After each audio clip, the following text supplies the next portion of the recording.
पवित्र श्रीमद् भागवत गीता, पवित्र चारों वेद, पवित्र कुरान शरीफ, पवित्र बाइबल, पवित्र गुरु ग्रंथ साहिब, पवित्र कबीर साहिब की वाणी में छुपे हुए गूढ़ रहस्य अर्थात तत्व को जानने के लिए कृपया अवश्य सुनिए जगत गुरु तत्वदर्शी संत रामपाल जी महाराज के मंगल प्रवचन। बोलो सतगुरुदेव की जय। बंदी छोड़ कबीर साहेब की जय।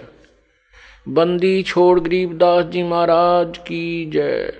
स्वामी रामदेवानंद जी गुरु महाराज की जय। सर्व संतों की जय, सर्व भक्तों की जय, धर्मी पुरुषों की जय, श्री काशी धाम की जय, श्री छुड़ानी धाम की जय, श्री करौथा धाम की जय, श्री बरवाला धाम की जय। सत साहिब गरीब नमो नमो सतपुरुष को नमस्कार गुरु की नहीं। सुर नर मुनि जन साधुआ संतों सर्वसदी नहीं। सतगुरु साहिब संत सब दंडोतम प्रणाम। आगे पीछे मध्य हुए तिनको जा कुर्बान। नराकार निर्विषम काल जाल भय भंजनम निर्लेपम निज निर्गुणम अकल अनुबे सुंदनम सोहम सुरति समाप्तम सकल समाना निर्तल उज्ज्वल हिरंबर हरदमम बेपरवा अथा है वार पर नहीं मध्यतम। गिब जो सुमरै सिद्ध होई गणनायक गलताना करो अनुग्रह सोई पारस पद परवाना। आदि गणेश मनाऊं गणनायक देवन देवा चरण कमल लो लाऊं आदंत करूं सेवा। परम शक्ति संगीतम रिद्धि सिद्धि दाता सोई अवगत गुण अतीतम सत्य पुरुष निर्मोही। जगदम्बा जगदीशम मंगल रूप मुरारी तन मन अर्पों शीसम भक्ति मुक्ति भंडारी। सुर नर मुनि जन ध्यान ब्रह्मा विष्णु महेशा शेष सहस मुख गावे पूजै आदि गणेशा।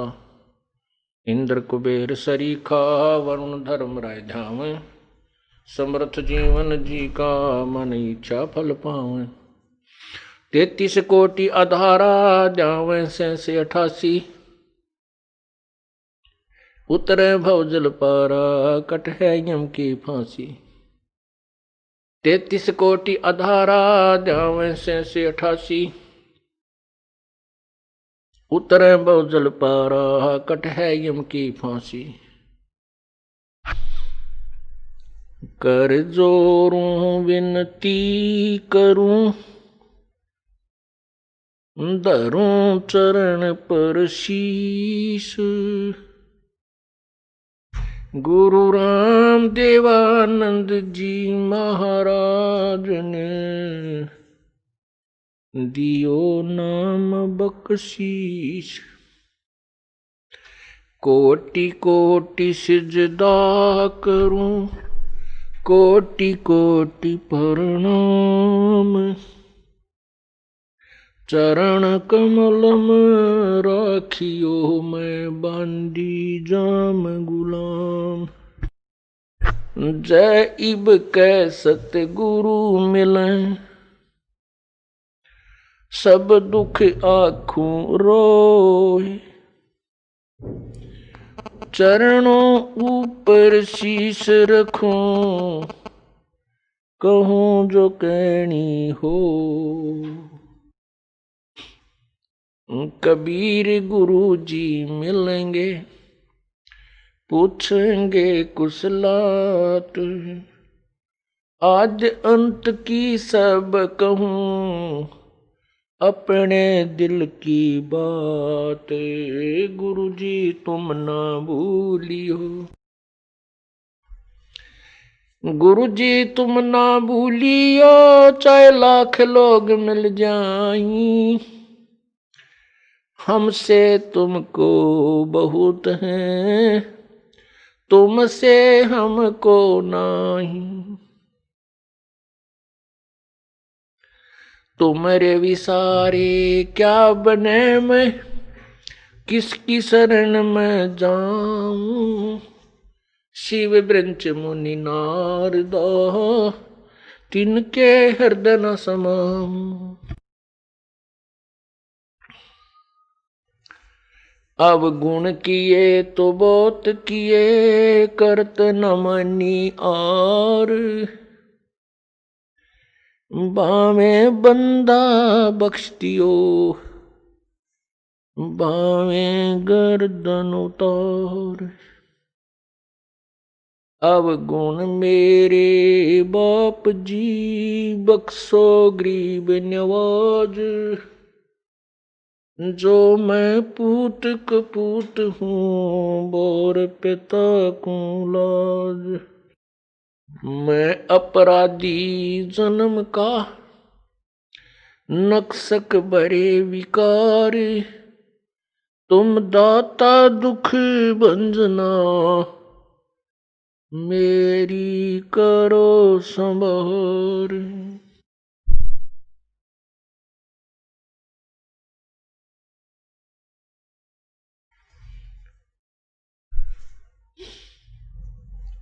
कुत्ता तेरे दरबार का, मोतिया मेरा नाम। गले प्रेम की जेवड़ी, जहाँ खेचो वहाँ जाऊं। तो करो तो बावड़ू, दूर दूर करो तो जाऊं। जो राखो तो ही रहूं, जो देवो सो खाऊं।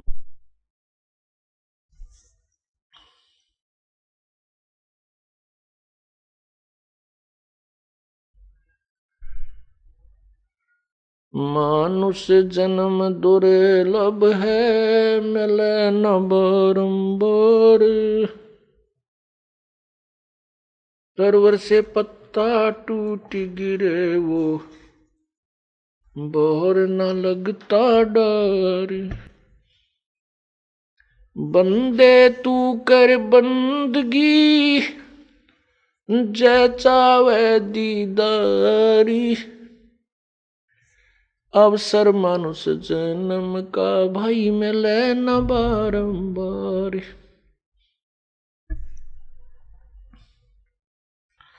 मानुष जन्म पाके, नहीं रटे हरि नाम।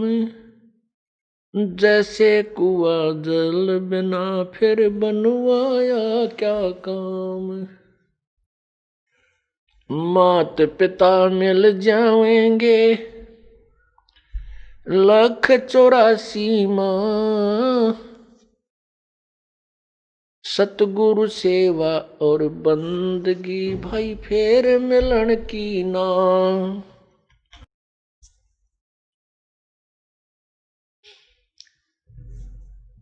पृथ्वीपति चकवे गए, जिनके चक्कर चलंत।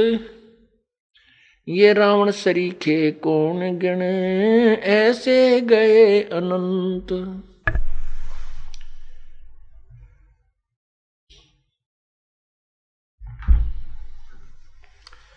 मर्द गर्द में मिल गए, वो रावण से रणधीर। कंस के सी चाणूर से, हिरण्यकशिपु बलबीर। तेरी क्या बुनियाद है, जीव जन्म धर लेत। गरीब दास हरि नाम बिना, खाली रह जा खेत।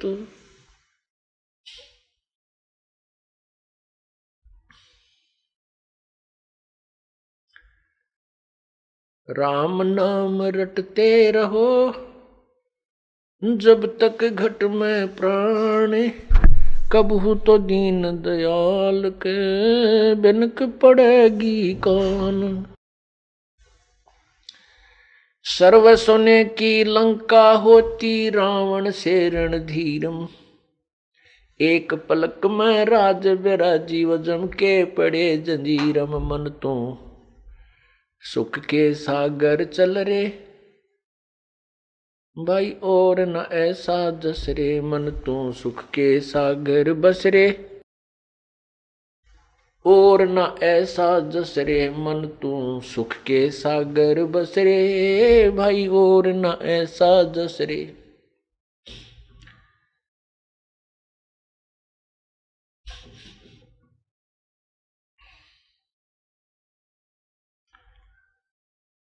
परमपिता परमात्मा सारी सृष्टि के रचनहार कुल मालिक कबीर देव, कबीर परमेश्वर, कबीर प्रभु,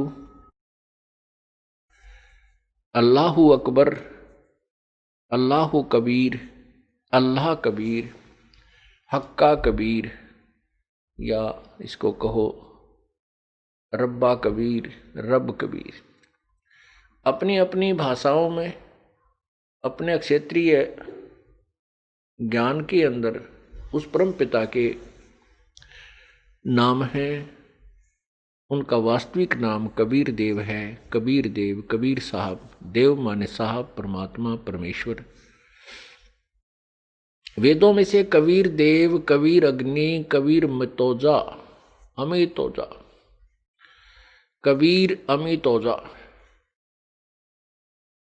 अमितोजा का अर्थ होता है जिसकी शक्ति का कोई वार पार ना हो। कबीर अमितोजा अर्थात जिसकी शक्ति का कोई वार पार नहीं है वो परमात्मा कबीर है, कबीर है। वेदों में कबीर देव, कबीर अग्नि, कबीर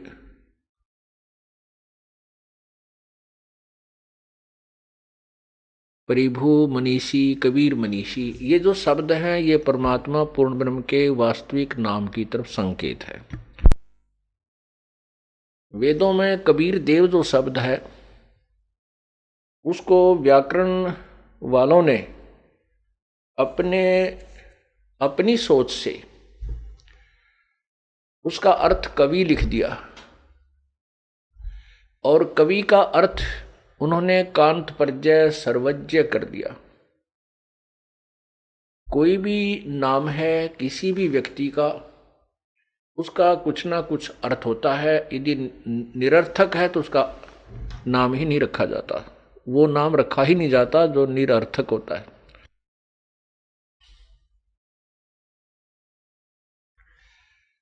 क्योंकि वेद भाषा जो है ये प्रभु दत्त है और व्याकरण भाषा को समझने के लिए अन्य विद्वानों द्वारा अपनी ही अटकलबाजी है।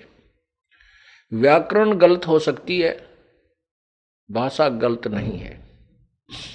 भाषा जिसने बनाई है वही बता सकता है। क्योंकि कवि, यदि कवि का अर्थ करें तो कवि एक काव्यकार होता है और उस कवि का अर्थ फिर हम सर्वज्ञ भी करें, दोनों नहीं हो सकते, क्योंकि कवि सर्वज्ञ नहीं हो सकता। कवि का जहां अर्थ करेंगे तो वो कवि काव्यकार की तरफ संकेत होता है, और जहां कबीर देव, कबीर अग्नि, कबीर मनीषी, कबीर अमितोजा, ये जो शब्द हैं ये परमात्मा पूर्ण ब्रह्म की तरफ, उसके वास्तविक नाम की तरफ है कि वो कबीर अग्नि, कबीर परमेश्वर, कबीर देव, कबीर प्रभु, कबीर साहब। जैसे परमात्मा अपने वास्तविक नाम से सन 1398 अर्थात संवत 1455 में प्रकट हुए, अपना वास्तविक कबीर देव नाम लेकर, कबीर साहब नाम लेकर के, कबीर नाम लेकर के। इससे पहले वेदों में कबीर देव, कबीर अग्नि बहुत से शब्द हैं जो प्रभु की तरफ संकेत करते हैं। यजुर्वेद अध्याय नंबर 29 के मंत्र 25 में स्पष्ट किया है कि वह परमात्मा जो अपने वास्तविक ज्ञान का स्वयं ही संदेश वाहक बनकर प्रकट होता है। सह त्वम कबीर देव, वो स्वयं कबीरसी परचेता, वो कबीर है, वो कबीर परमात्मा है जो इस सब का वास्तविक ज्ञान देता, सबको चेताने के लिए आता है। और ऋग्वेद मंडल नंबर 9 के सूक्त नंबर 96 में और मंत्र नंबर 16 से लेकर के 20 तक उस कबीर परमेश्वर की महिमा का वर्णन है। उसमें दोनों शब्दों को क्लियर किया है कि जहां कबीर गिरह शब्द है वो कबीर वाणी की तरफ संवेद, कबीर वाणी की का परम वो है, बोध है। जहां केवल कवि नाम पदवी, उसके बारे में लिखा है कि जो पूर्ण परमात्मा कबीर है वो प्रसिद्ध कवि भी की उपाधि भी प्राप्त करता है, क्योंकि वो अपनी महिमा यानी परमात्मा पाने की अपनी महिमा को ही वो काव्यों के माध्यम से, लोकोक्तियों के माध्यम से, निवचनानी लोकोक्तियों, शब्द, दोहों के माध्यम से, श्लोकों के माध्यम से उच्चारण करके बोलता है, ऊंची आवाज में गरजता हुआ बोलता है। इसलिए उसको प्रसिद्ध कवि की उपाधि दे दी जाती है, लेकिन वो होता है परमात्मा ही। मंडल नंबर ऋग्वेद मंडल नंबर 9 सूक्त नंबर 96 में मंत्र नंबर 16 में कहा है कि हे परमात्मा, आप अपने उस वास्तविक नाम के विषय में जानकारी दें जिससे हमारा इस प्राणियों का कल्याण हो। उसके 17वें में कहा है कि वो कबीर परमात्मा है और वो उच्चारण करके अपनी महिमा को स्वयं ही बोलता है, गरज गरज के बोलता है। कबीर ग्रह, वो कबीर वाणी। और उनके फिर 18 में लिखा है कि वो परमात्मा तीसरे मुक्ति धाम में विराजमान है, तेजो में शरीर युक्त है। और वो परमात्मा जब बालक रूप धारण करके आता है, बड़ा होकर के अपनी महिमा की वाणी स्वयं ही उच्चारण करता है। उससे संत रूप में प्रगट अर्थात ऋषि रूप में प्रगट परमात्मा के द्वारा उच्चारण की गई उन वाणी, वो कबीर ग्रह, कबीर वाणी उनके अनुयायियों के लिए बहुत प्रिय होती है, आनंददायक होती है, स्वर्ग के तुल्य आनंददायक होती है। उनके उसके अनुयायी जो उसकी वाणी को, उनके ज्ञान को ग्रहण करके उनका अनुसरण करते हैं, उनके अनुसार साधना करते हैं, फिर उस वाणी को बड़े प्यार से श्रद्धा के साथ उच्चारण करते हैं, पढ़ते हैं। इससे स्पष्ट हो गया कि इसमें दोनों ही शब्दों के अर्थ क्लियर कर दिए। कबीर गिरह, कबीर वाणी, हम उसको कबीर वाणी बोलते हैं, कबीर प्रभु की। और वो अमर परमात्मा ही होता है जो प्रसिद्ध कवि की भी पदवी प्राप्त करता है। अभी तक पुण्यात्माओं हम परमात्मा को, कबीर जी को एक सिंपल पोइट मानते थे, एक अच्छा कवि मानते थे, साधारणतः हम उसको एक अच्छा कवि मानते थे। लेकिन अब उनके गुणों से और शास्त्रों के प्रमाणों से प्रमाणित हुआ कि वो तो पूर्ण परमात्मा थे। यही वेद बता रहे हैं कि वो परमात्मा जो कवि, प्रसिद्ध कवि की पदवी भी प्राप्त करता है, वो परमात्मा पूर्ण ब्रह्म ही होता है, अमर पुरुष ही होता है। तो उस परमात्मा ने हमें आकर के क्या बताया है। अब जैसे कवि शब्द का उन्होंने कवि बना दिया, कबीर शब्द का, कबीर देव का। अब जैसे यजुर्वेद है, ये देखिएगा, ये यजुर्वेद है, इसके ऊपर रै लगा है। इस रै को ये क्या करते हैं, यहां बिंदी 2 लगा देते हैं, अपसर्ग विसर्ग, 2 विसर्ग लगा करके यजुर अलग कर देते हैं, वेद को अलग कर दे। और यजुर का हम अर्थ कर दें, यजुर माने ऋग्य स्तुतियां। यजुर का अर्थ होता है ईश्वरीय महिमा की, प्रभु की महिमा की ऋचाएं यजु। तो अब हम इसका अर्थ कर दें, यजु माने परमात्मा की महिमा की ऋचाएं, तो वो अर्थ भी है इसका। लेकिन यजुर्वेद इसके साथ लगा है तो इसका अर्थ है कि वो कोई बुक है जिसको यजुर्वेद कहते हैं। ऐसे ही हम कबीर देव को, जैसे कबीर देव शब्द है और उसको हम उसके दो अर्थ कर दें, कबीर अलग कर दें और देव अलग कर दें, तो भी वो कबीर प्रभु के तरफ ही संकेत होगा। जिस प्रकार यजुर्वेद, इस यजुर्वेद को हम दो हिस्सों में कर दें तो भी इस पवित्र पुस्तक की तरफ ही का ही बोध है। इसी प्रकार यदि हम कबीर देव को अलग कर दें, दो हिस्सों में डिवाइड कर दें, इसका संधि छेद कर दें, तो भी परमेश्वर की तरफ ही संकेत है।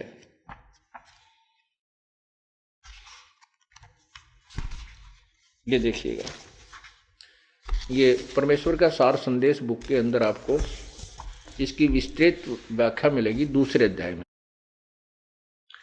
ये यजुर्वेद आपने देखा, इसके दो हिस्से कर दिए। ये यजुर्वेद है, इसका रे हटा करके इन्होंने अपसर्ग लगा दी, मान लीजिए यहां पर यजुर्वेद, तो भी यह वही पवित्र पुस्तक यजुर्वेद का ही बोध है। इसी प्रकार यहां कबीर देव वेदों में, ठीक इसी प्रकार चारों पवित्र वेदों में लिखा है वह है कबीर देव, कबीर परमेश्वर है। इब कबीर देव को कबीर परमेश्वर लिखना ऐसे ही उचित है जैसा यजुर्वेद, यजु प्लस में वेद करके, जैसे यजु प्लस में वेद कर दिया, यजु प्लस में वेद कर दिया, तो भी ये यजुर्वेद है, ये बुक है, ये बुक है। और ऐसे ही ठीक इसी प्रकार चारों पवित्र वेदों में लिखा है कि वह कबीर देव, कबीर परमेश्वर है, जो सर्वशक्तिमान, जगत पिता, सर्व सृष्टि रचनहार, कुल मालिक तथा पाप विनाशक व काल की कारागार से छुटाने वाला अर्थात बंदी छोड़ है। इसको हम ऐसे लिखें तो भी कबीर परमेश्वर का ही बोध है। इसको हम ऐसे लिखें, कवि विसर्ग लगा करके देव लिखें, तो भी कबीर परमेश्वर अर्थात कबीर प्रभु का ही बोध है। अब क्या है कि हम अपनी मातृभाषा में, जैसे कबीर है, हम कबीर को कबीर बोलते हैं, जैसे वेदों को वेद बोलते हैं, वेद। ठीक इसी प्रकार कबीर, जैसे देवी को देवी बोला कर, हमारे मातृभाषा में तो देवी बोला कर, देवी की पूजा, देवी का मंदिर था वहां पर, देवी यानी वह को हम वह बोलते हैं। ये हमारी मातृभाषा में, विशेषकर पूरे हिंदुस्तान में ही ऐसे वह को वह बोलते हैं। अब शिक्षा का प्रचार हो जाने से बेशक बच्चे पवित्र और शुद्ध भाषा बोलने लगे, तो परमात्मा की महिमा जो वेदों में कबीर देव थी, वो पहले से ही कबीर देव, कबीर साहब, कबीर भगवान, वह को हम वह, और अपने जो स्थानीय उच्चारण के आधार पर हम कबीर देव को कबीर, बड़ी ई की मात्रा, उच्चारण ऐसा बोलते थे जिसमें लिखने में फिर वो लिखने लगे तो कबीर साहब कहने लगे, कबीर भगवान, कबीर देव, ऐसे। तो उस कबीर परमेश्वर ने आकर के हमें यथार्थ ज्ञान बताया है। उस परमेश्वर ने हमें यह भी प्रमाणित किया कि जो ये काल है, ये काल भगवान है, जो 21 ब्रह्मांड का मालिक है, स्वामी है, प्रभु है। इसके 3 पुत्र हैं, रजगुण ब्रह्मा जी, सतगुण विष्णु जी, तमगुण शिव जी। और ये अपने आहार के लिए, अपने संसार चालू रखने के लिए इन तीनों पुत्रों द्वारा यहां जीव उत्पत्ति, सतीथि और फिर अपने खाने के लिए संहार करवाता है। और इस काल भगवान ने अपना दूत, अपना एजेंट, अपनी गुप्त पावर मन रूप में प्रत्येक प्राणी में विद्यमान कर रखी है। ये मन जो है ये काल का ही स्वरूप समझो, ये 21 ब्रह्मांड के प्रभु का ही स्वरूप समझो, उसी का एजेंट समझो, उसी का दूत समझो। आत्मा और मन का इस काल ने योग बना के हमारे को जीव संज्ञा दे दी, हम जीव बन गए। परमात्मा ने कहा है कि मेरे हंसा भाई, हंस रूप था जब तू आया, अपना स्वरूप भूल मैं भूला, तू तात जीव कहाया। तू हंस था, परमात्मा के गुणों से मिलती हुई आत्मा के गुण हैं, परमात्मा से मिलते जुलते आत्मा के गुण हैं। इस काल ने हमारे अंदर इस मन का योग करके, इस मन के द्वारा आत्मा को बहुत मलिन बना दिया और जीव संज्ञा में ला करके छोड़ दिया। अब हम आजीवन इसी चिंता में रहते हैं कहीं हम मर ना जावें, इसी चिंता में रहते हैं कहीं हमारा नुकसान ना हो जाए, कहीं हमारे बच्चों को कोई हानि ना हो जाए, एक मकान बन जाए, मकान बन गया तो फिर एक और बन जावे, एक मोटर कार हो जावे। इस तरह की जो यहाँ की जो नाशवान संपत्ति के संचन में ही हम इस नाशवान संपत्ति के ही एकत्रित करने में अपना जीवन व्यतीत कर देते हैं। और ये कराता कौन है? ये काल कराता है। 3 गुण इसमें सहयोगी हैं। रजगुण ब्रह्मा जी द्वारा सभी जीव प्रेरित होकर के उसकी शक्ति से अंदर से गुप्त रूप में ऐसा प्रभाव बनता है कि ये जीव अपने आप संतान उत्पत्ति के लिए प्रेरित हो जाता है और इतना प्रबल हो जाता है कि ये फिर आगा पीछा नहीं देखता। पशु प्राणी तो बलात्कार करते ही हैं, मनुष्य जीवन में भी ये चूकता नहीं। ऐसा क्यों है? कितना घिनौना कर्म ये मन करवा डालता है। क्योंकि काल भगवान ने संतान संतान उत्पत्ति करवानी ही करवानी है। ठीक है, मनुष्य समाज एक समझदार बुद्धिमान है, इसने अपनी मर्यादा बना ली, लेकिन संतान उत्पत्ति करने के लिए बाध्य है। ये काल के द्वारा, मन के द्वारा बाध्य किया गया है।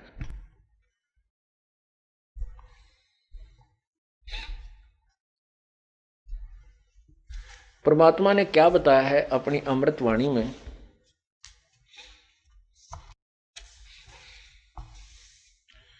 कबीर मन के मारे बन गए, बन तज बस्ती हेत,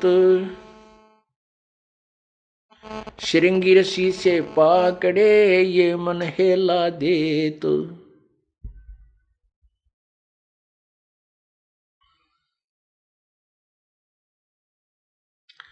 ग्रीव मन के मारे बन गए, पारा ऋषि परवान, पुत्री से संजम किया या मन की खोटी बाणे। एक समय पाराशर ऋषि जो वशिष्ठ जी के पौत्र थे और शक्ति ऋषि के पुत्र थे, उसके विषय में शवशम वेद बताता है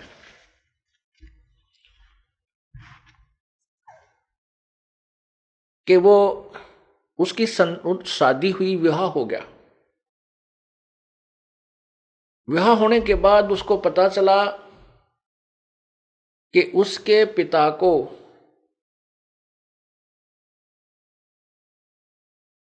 एक अन्य जाति के व्यक्तियों ने मार दिया था।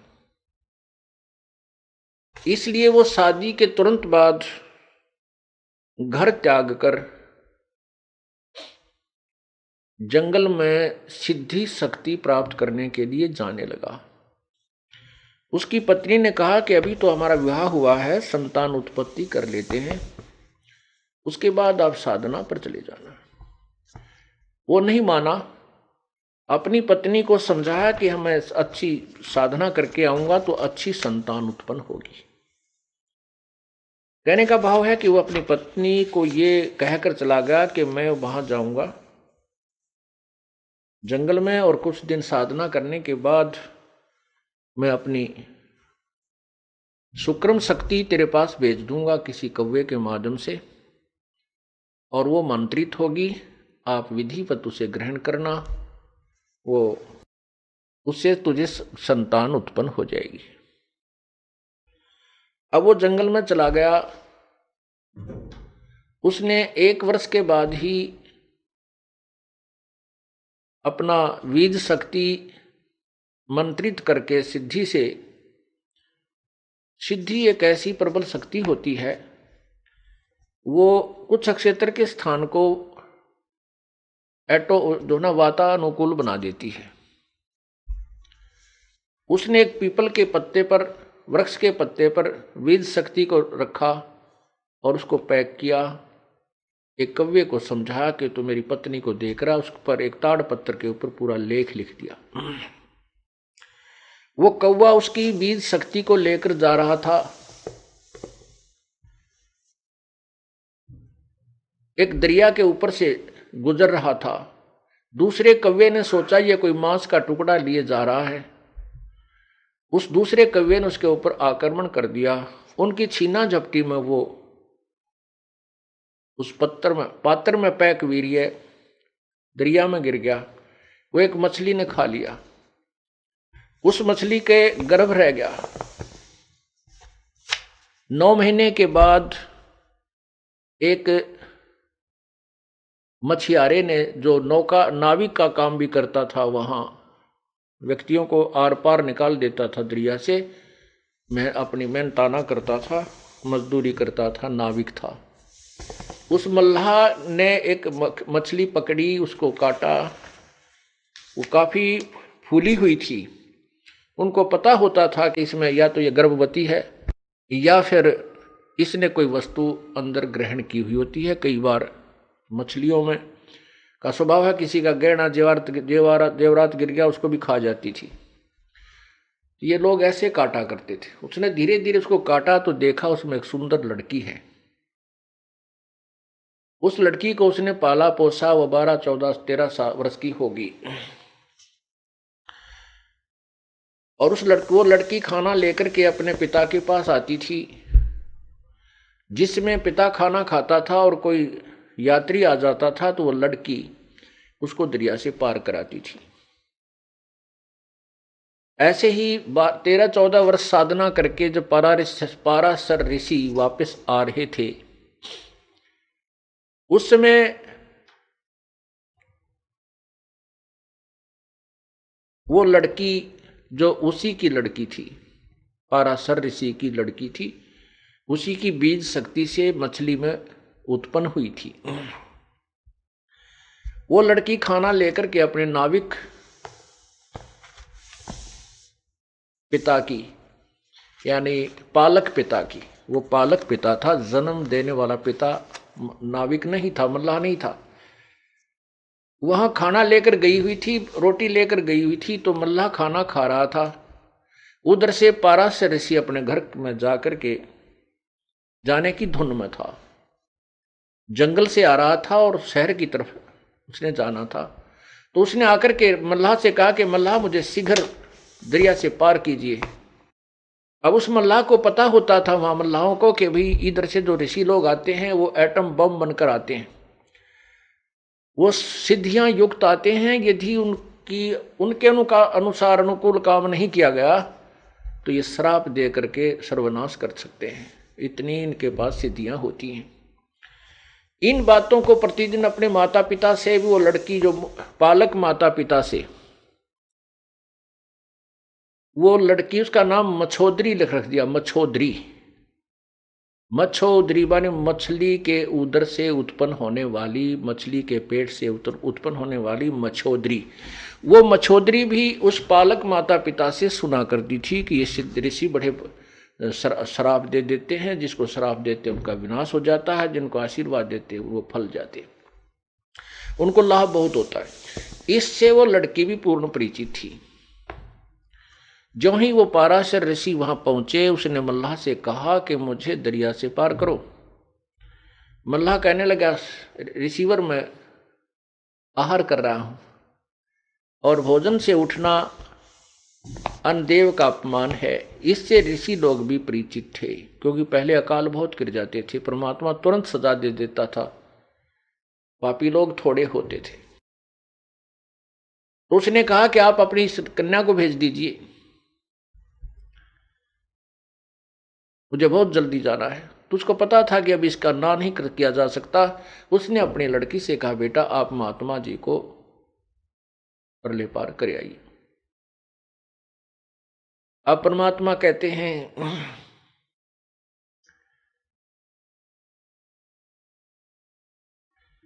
मन के मारे बन गए पारा ऋषि परवान, पुत्री से संजम किया भाई मन की खोटी बाण। वो लड़की जब उसको लेकर चली दरिया में, पाराशर ऋषि के मन में दोष उत्पन्न हुआ। पहले 12 वर्ष की लड़की बहुत युवा हो जाती थी, तो उस लड़की को देख करके उसके मन में दोष उत्पन्न हुआ और उसके साथ उसने मिलन करने को कहा। लड़की ने कहा कि मेरे अंदर से बदबू आ रही है स्वामी जी, आप पवित्र हो, मैं एक शूद्र की लड़की हूं, आप ब्राह्मण हैं, लेकिन ये मन रजोगुण प्रभावित होकर के उस ब्रह्मा जी के रजोगुण के दबाव में सब कुछ भूल जाता है। ना उसको उसमें जाति याद रहती है, ना उसका परिणाम याद रहता है। ये जीव के बस का नहीं है। ये रजोगुण ब्रह्मा के द्वारा जो काल ने उसके अंदर शक्ति पैदा की हुई दी रखी है, रजोगुण बनाया है, उसकी शक्ति का प्रभाव प्रत्येक प्राणी में है। जैसे कोई शराब पी लेता है तो उसके बस की बात नहीं, वो क्या बोल रहा है, कैसे कदम लड़खड़ा के रख रहा है, वो उसका दोष नहीं, वो उसके बस की बात नहीं है। ऐसे ही रजोगुण का इंजेक्शन उसका जबरदस्त लग गया। उसने क्या किया, गंगा का जल उठाया और मंत्रित किया, लड़की के छींटे लगा दिए। उसकी वो जो मछली के पेट से उत्पन्न होने से जो उसमें मछली वाली गंध आ रही थी, दुर्गंध, वो खत्म हो गई, समाप्त हो गई। फिर लड़की ने कहा कि हे रिसीवर, चारों ओर लोग देख रहे हैं, ऐसे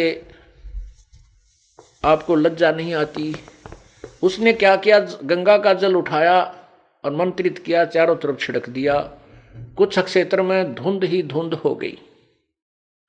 कहने का भाव यह है कि वो अपने जिस दुष्कर्म को करने का प्रयत्न कर रहा था उसने किया, और वो उसी की पुत्री थी। लड़की ने यहां तक बता दिया था कि मेरा मछली से जन्म हुआ। इस बात का उसको भी पता था कि तेरी बीज शक्ति कव्य के से छिन जाने से, गिर जाने से एक मछली ने प्राप्त की। उसको यह भी पता था कि ये ऐसी मंत्रित बीज शक्ति है, इससे संतान होगी ही होगी। उसको ज्ञान होते हुए, महर्षि होते हुए, तो भी वो अपनी उस मन पापी को नहीं रोक सका। अर्थात कहने का भाव जो दास का है कि इसमें रजोगुण इतना प्रभावित कर दिया जीव को, मैं काल ने, कि ये संतान उत्पत्ति करा के ही छोड़ देगा, चाहे कोई किसी तरीके से करे। यहां पर सभी कार्य बलात् करवाए जा रहे हैं। ये जीव नहीं समझ सकता इस काल के इस भयंकर जाल को। ये तो परमेश्वर आए हैं, उन्होंने हमें बताया था। उन्हीं की अमृतवाणी आज हमारे लिए साक्षी है, प्रमाणित है। और जिन महापुरुषों ने परमात्मा को पाया है, उसका साक्षात्कार किया है, उनकी अमृतवाणी भी वही प्रमाण दे रही है जो परमात्मा ने सुन किया। तो क्या कहते हैं, ग्रीव मन के मारे बन गए पारा ऋषि परवान। और बेटी तै संयम किया या मन की खोटी बाणे।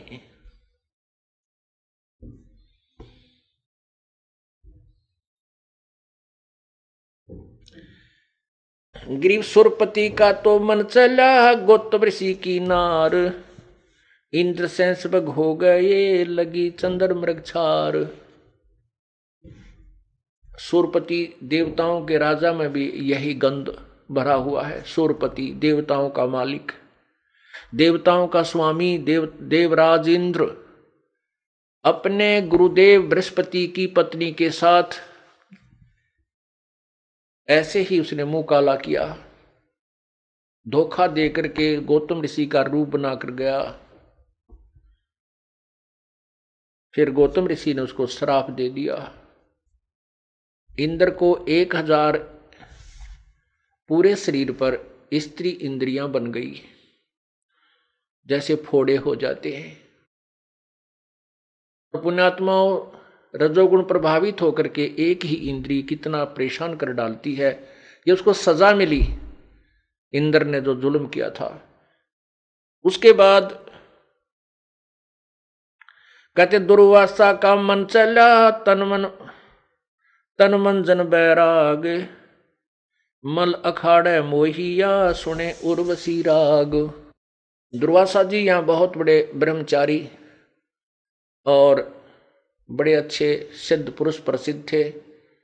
और श्री कृष्ण जी ने भी दुर्वासा जी को अपना आध्यात्मिक गुरु बनाया था। यहां तो वो बड़े महिमा पाकर चले गए ऋषि दुर्वासा जी के। उन जैसे ऋषि नहीं, बड़े ब्रह्मचारी थे, बड़े सिद्ध पुरुष थे। आजीवन उन्होंने स्त्री ग्रहण नहीं की। और वहां जब वो स्वर्ग में चले गए, वहां 33 करोड़ देवता 88,000 ऋषि विराजमान थे। वहां देवताओं की सभा बनी हुई थी।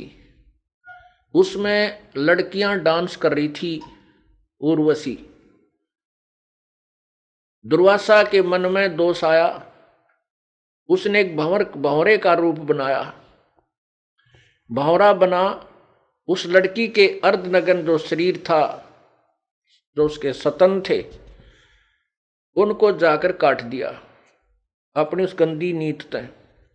अब जैसे किसी के भी कोई ततैया बहड़ लड़ती है या कोई मक्खी काटती है, मच्छर काटता, हाथ जाता, तो लड़की ने डांस करते करते जो ही उसको पीड़ा हुई तो उसने ऐसे हाथ मार दिया। हाथ मारा तो वो बूंद नीचे गिर गया भंवरे रूप में ऋषि दुर्वासा जी। और उसके नीचे गिरा तो सभी ने पता था कि ये दुर्वासा की सीट खाली है, यही बनकर भंवरा गया था। वो नीचे पड़ा तो सभी हंसने लगे और उसकी नालायकी का मजाक उड़ाया। क्योंकि वहां देखो विकार सभी में है। 21 ब्रह्मांड में कोई भी प्राणी विकार रहित नहीं है, चाहे को कितनी बात बनावे। तो दुर्वासा अपने आप में ज्यादा सिद्ध था और ज्यादा समर्थ मानता था अपने आप को। इसलिए उसने अपने उस प्रभाव का नाजायज फायदा उठाया। अब देखो यहां इस कालजाल में कहते हैं निरंजन धन तेरा दरबार जाते न न्याय विचार। अब उस लड़की ने अपने बचाव में हाथ मार दिया था, के जुल्म हो गया जो उसके साथ बदतमीजी करने आया था। फिर वो नीचे जब गिरा, पटाखा उठा, उठ के खड़ा होकर दुर्वासा बन गया और श्राप दे दिया कि तू गधी बनेगी। अब वो उर्वशी का जब समय आया, शरीर छूट गया और वो गधी की योनि में चली गई। परमात्मा कहते हैं निरंजन धन तेरा दरबार। यहां तो लाठी वाले की भैंस है, चाहे इस पृथ्वीलोक पर देख लो, चाहे स्वर्गलोक में देख लो, और चाहे महास्वर्ग में जाकर देख लो, उनके इतिहास देख लो। तो परमात्मा कहते हैं ये मन जो है काल का दूत है। ये अप्रत्यक्ष रूप में काल ही समझो।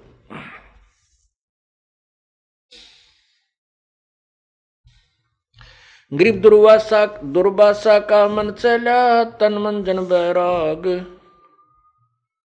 मल अखाड़े मोहिया, सुने उर्वशी राग। गरीब ब्रह्मा का आसन डेगा, बड़ा कहो और बड़ा को कौन। गरीब ब्रह्मा का आसन डेगा, और बड़ा को कौन। मन के मारे मुनि बहे, अनहोनी हर होन। गरीब शंकर अडिग अडोल है, जाके मन की बूझ। शंकर का पारा चला, हरदम मन से लूझ। गरीब विष्णु विशंबर मोहिया, पकड़े हैं भगवान। अंत कलाधर अवतर, मन की गई न बाणे।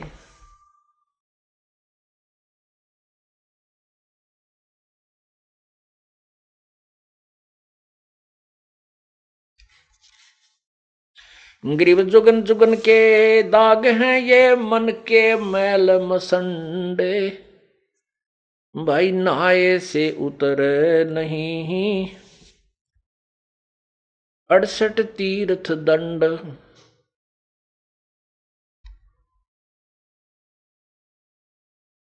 गरीब जुगन जुगन के दाग हैं, ये मन के मैल विकार। धोए से नहीं जाते हैं, ये गंगा नहाया केदार। चाहे गंगा में नहा ले, चाहे केदारनाथ में जाकर सरोवर में उस जोड़ में नहा ले, ये मन के मैल नहीं जा सकते। मन का गंदापन ये बाण खत्म नहीं हो सकती। ये तो परमात्मा के ज्ञान से, भक्ति के प्रभाव से ही नष्ट हो सकती है, इससे निष्क्रिय हो सकती है। परमेश्वर ने अपनी भी लीला की है। काल ने मन रूप में इस काल आत्मा को जकड़ा हुआ है। परमात्मा ने भी अपना एक अंश निज मन भी आत्मा के साथ जोड़ रखा है। अब जैसे कोई भी दुष्कर्म करने की तैयारी करता है, चोरी की, ठगी की, कोई ऊंच नीच, वैसे भी तो अंदर से आवाज निज मन की आती है। आत्मा कुछ नहीं कर पाती, ये तो विवश हो चुकी है, अपने पैर पर कुहाड़ा मार के। इसको मन नचाता है और निज मन इसको संकेत करता है, सहयोग संकेत करता है। ये उसकी ना मान करके मन के अधीन, इस काल रूपी मन के अधीन ज्यादा रहती है।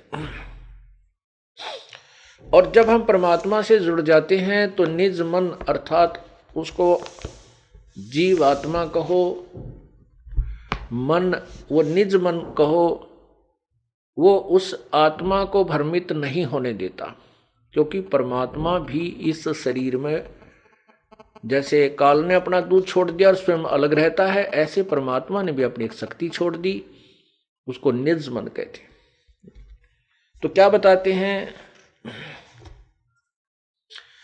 मन कामी ही मैल है, निज मन को टुक बूझ। निज मन से निज मन मिले, खाकी मन से लूज। अब निज मन से निज मन मिले। अब परमात्मा के शरण में हम आने के बाद हमारे अंदर ईश्वरीय शक्ति का संचार होता है, तो निज मन परमात्मा की तरफ खिंचाव करता है। आत्मा को ये फिर निज मन उधर खींचता है। ग्रीव निज मन नीका निर्मला, खाखी मन शैतान। कोट यतन कर राखी ये छाड़त नाही बाण। काया माही दो मन, इनमें कौन हमारे। को अमरापुर जाते हैं, को भर में संसार। नूरी सेती मिल रहो, ये खाखी खारज कीन। ज्ञान शब्द से मारी ये 5-2503। ग्रीव नूरी मन से मिल रहो, ये खाखी बड़ा वकील। सतगुर हेला देते हैं, क्योंकि जैसे ढील।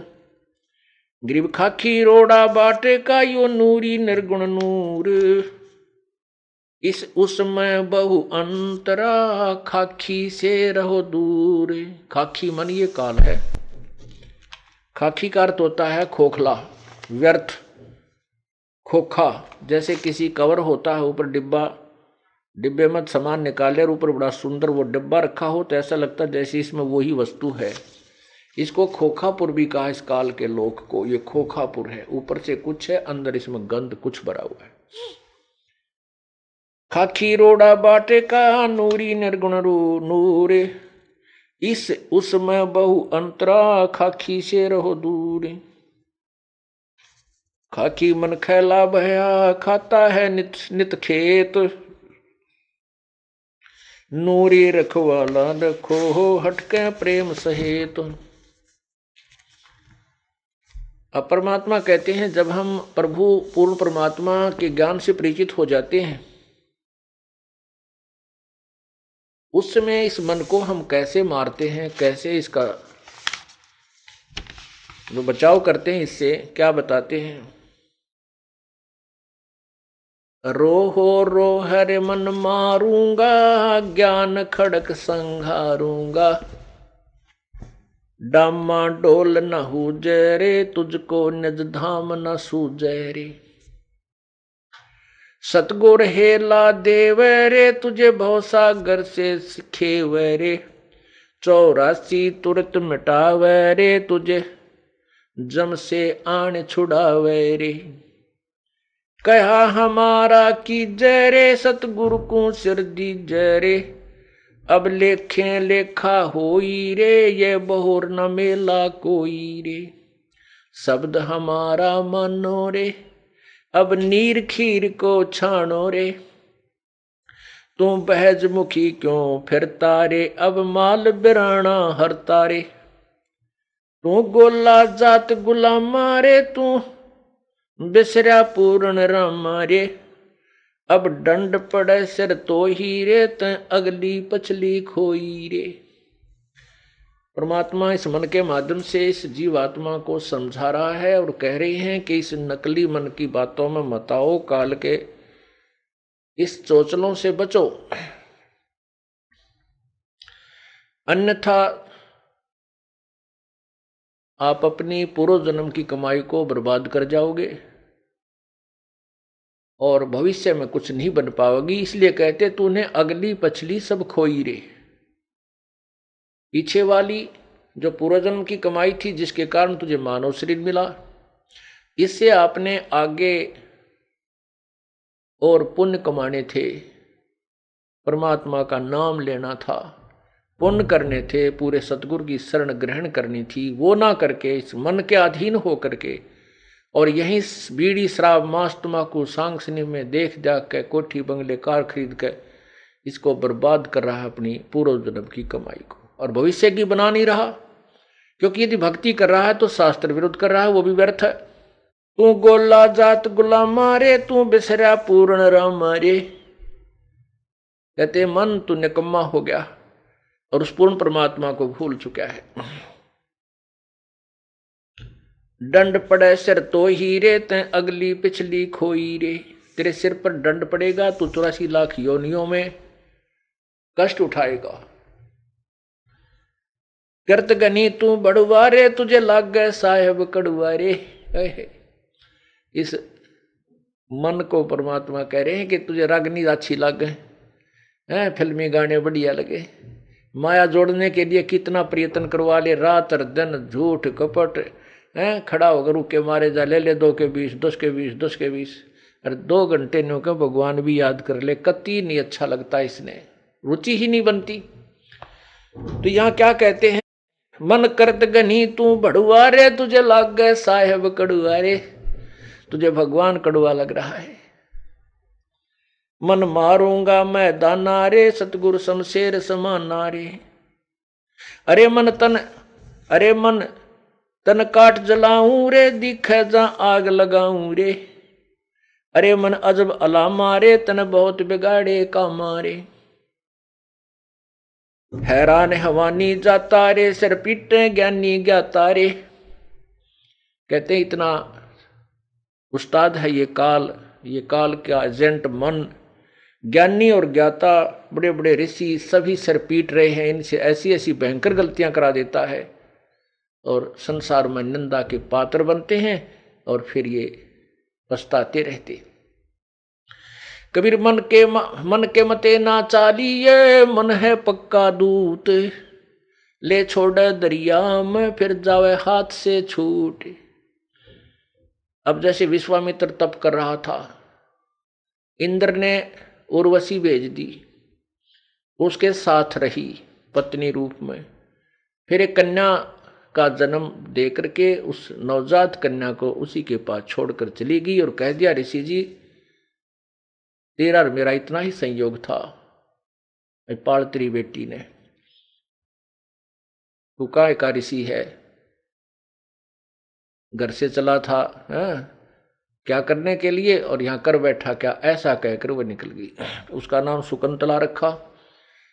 उसको फिर कण्व ऋषि के पास विश्वामित्र ने छोड़ा, उसके बाद फिर साधना की, फिर ब्याह करवाया।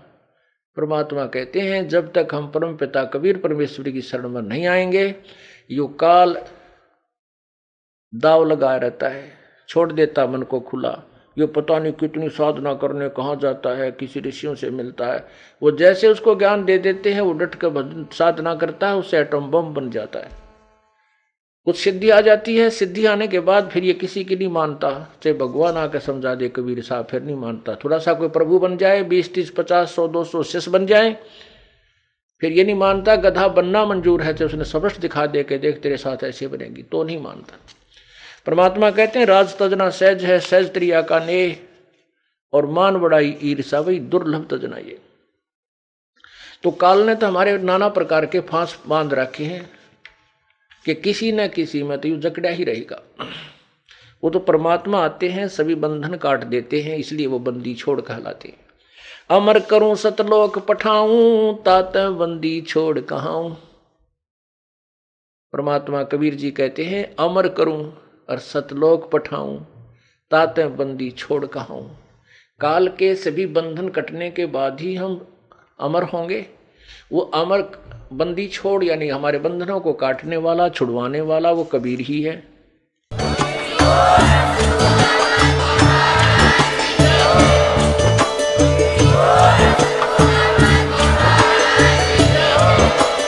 आप सुन रहे थे जगत गुरु तत्वदर्शी संत रामपाल जी महाराज जी के मंगल प्रवचन। अधिक जानकारी के लिए विजिट कीजिए हमारी वेबसाइट www.jagatgururampalji.org। संत रामपाल जी महाराज जी के शुभ आशीर्वाद से पूरे विश्व भर में 500 से भी ज्यादा नाम दीक्षा केंद्र हैं, जिन पर संत रामपाल जी महाराज जी द्वारा ऑनलाइन निःशुल्क नाम दीक्षा दी जा रही है। अपने नजदीकी नाम दीक्षा केंद्र का पता करने के लिए संपर्क करें 8222880541।